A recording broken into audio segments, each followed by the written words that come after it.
Halo semua, balik lagi bareng gue Fian Rafael. Dan seperti biasa di video kali ini gue bakalan lanjutin alur cerita yang sebelumnya pernah gue upload. Dan nggak kerasa juga gue udah sampai ke session 29 dari kelanjutan alur cerita Battle Trog Devon ini, yaitu Benua Kaisar. Dan tanpa banyak basa-basi, yuk kita langsung check this out aja alur ceritanya.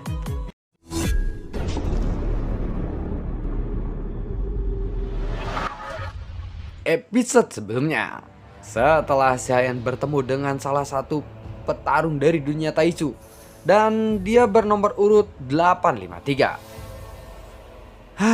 Hei, kenapa kamu tidak bekerja sama denganku melawan mereka? Dan kenapa kamu tidak membantuku? Ucap dari si 853 ini sambil memandang ke arah Xiayan. Mendengar itu, Xiayan pun hanya berkata, "Aku hanya sedang tidak ingin bertarung saja," ucap dari Xiayan dengan sangat tidak sopan, alias sangat gimana gitu, kalian pasti tahu lah. Mendengar itu 853 pun langsung terkejut. Jelas bahwa pemilik asli dari armor yang dipakai oleh Xiayan ini memiliki karakter yang bertolak belakang seperti itu. Setelah memperhatikan sedikit perubahan dengan 853, Xiayan pun langsung berbicara dengan tenang lagi. Lagi pula kedua orang itu sangat kesulitan untuk melawanmu, karena mereka juga adalah mangsamu sendiri. Jadi aku tidak perlu membantumu, bukan?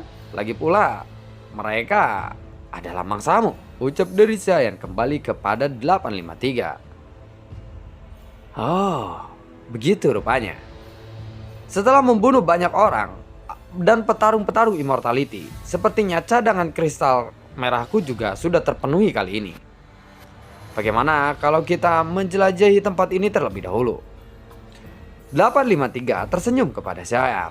Xiayan pun akhirnya menghela nafas lega setelah melihat itu, karena dia hampir saja curiga. Xiayan pikir hubungan antara petarung dunia Taishu tidaklah terlalu harmonis, atau mereka tergantung pada mungkin yang otoriter, yang dimana mereka selalu hidup masing-masing, atau tidak ada saling gotong royong seperti itu ya. Gue terangin seperti itu. Jadi Xiayan kira nih orang-orang dari dunia Taishu itu tertutup, introvert, atau ya seperti itulah. Jadi mereka selalu bekerja masing-masing. Tapi ternyata mereka memiliki rasa persaudaraan yang saling menjaga dan lumayan erat. Contohnya seperti kali ini. Mengenai kristal merah, ini adalah pertama kalinya Xiayan mendengar tentang nama itu. Meskipun Xiayan ini mengetahui bahwa armor dewa palsu dengan sangat baik, dia juga tahu bahwa armor dewa palsu membekali dirinya dengan kekuatan immortality yang telah diserap oleh armor itu.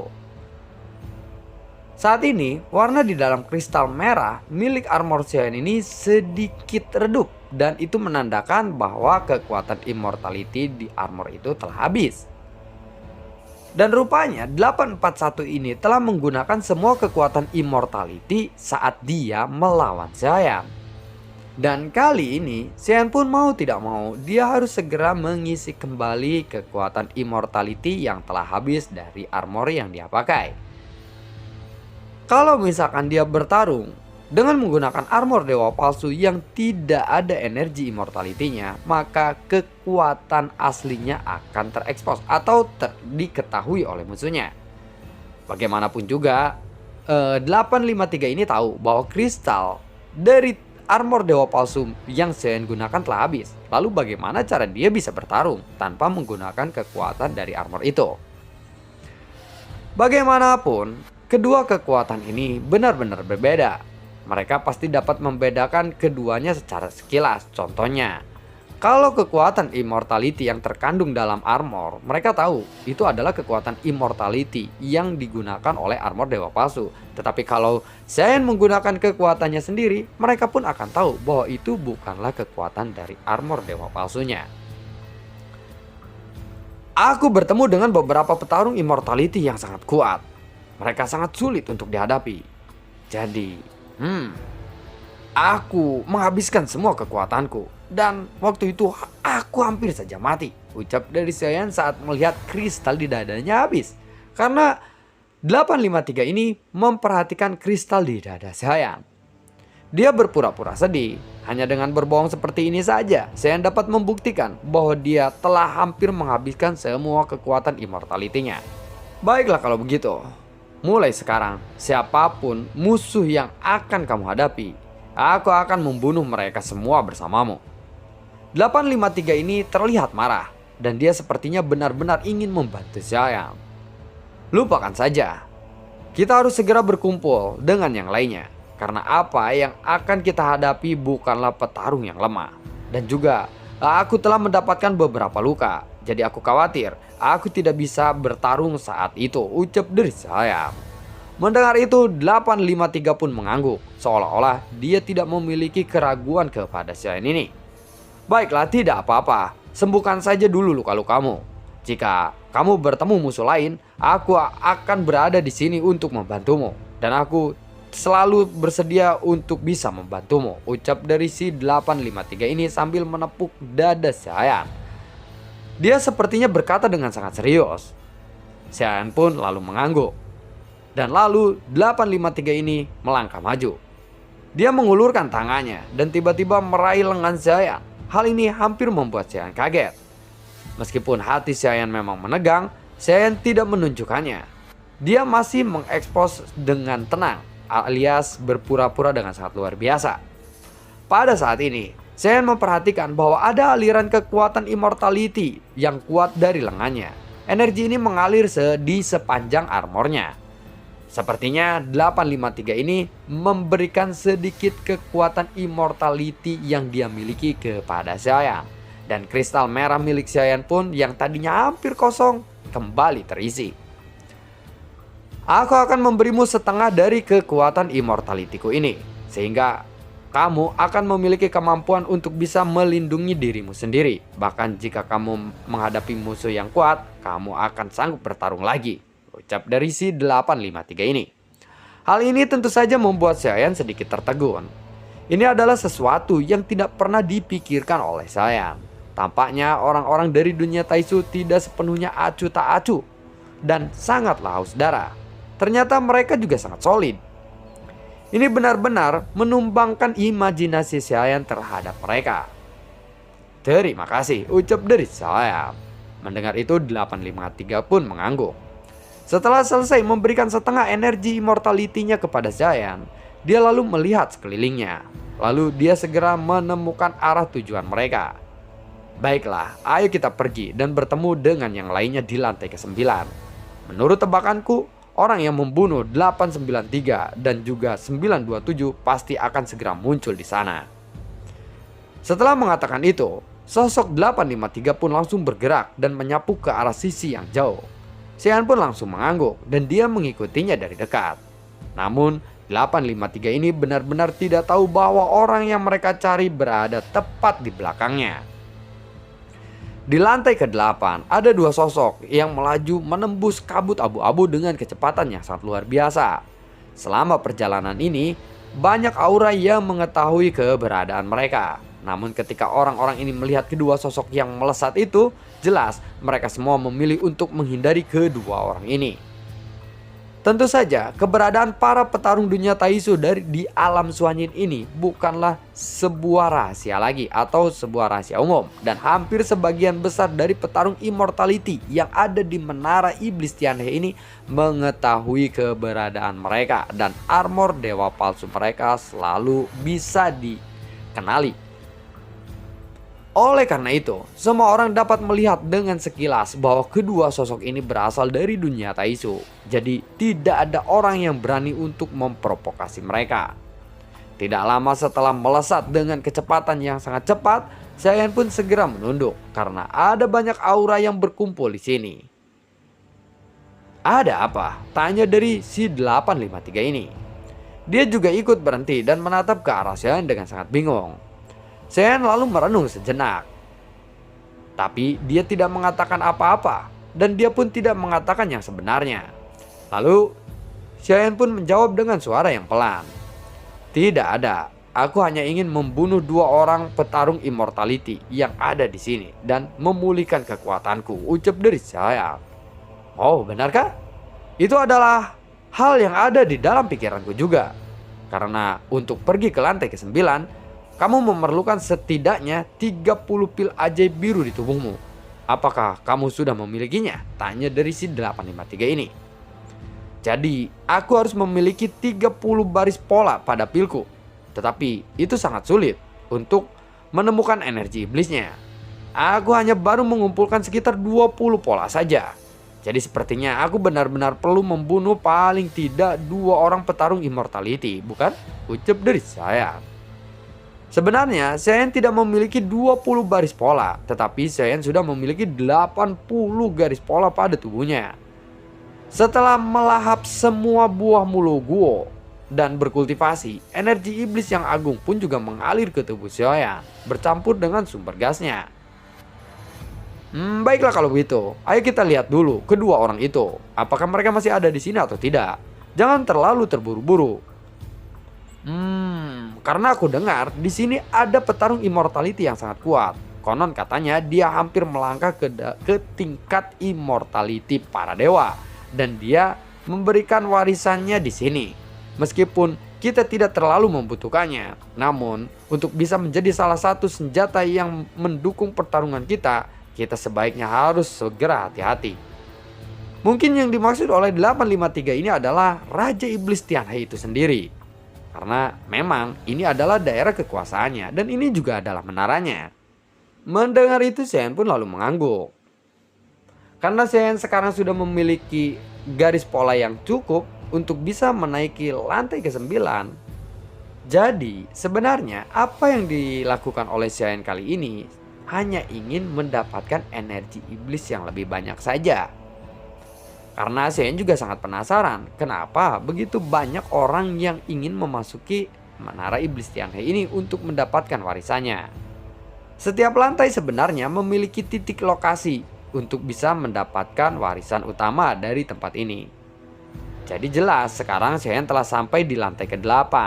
Seiring bertambahnya jumlah lantai yang mereka datangi, maka warisan ini akan menjadi lebih kuat lagi. Seperti skill bertarung yang diperoleh oleh Saiyan sebelumnya di lantai 6 atau di lantai 7, gue lupa. Sekarang jika pil ajaib dengan 80 garis pola ini bisa digunakan untuk menggunakan skill Taihe Demonic Like Elephant, yaitu skill Raja Iblis Tianhe yang diberikan kepada Saiyan harusnya mampu untuk bisa menampilkan skill ini dengan lebih kuat lagi.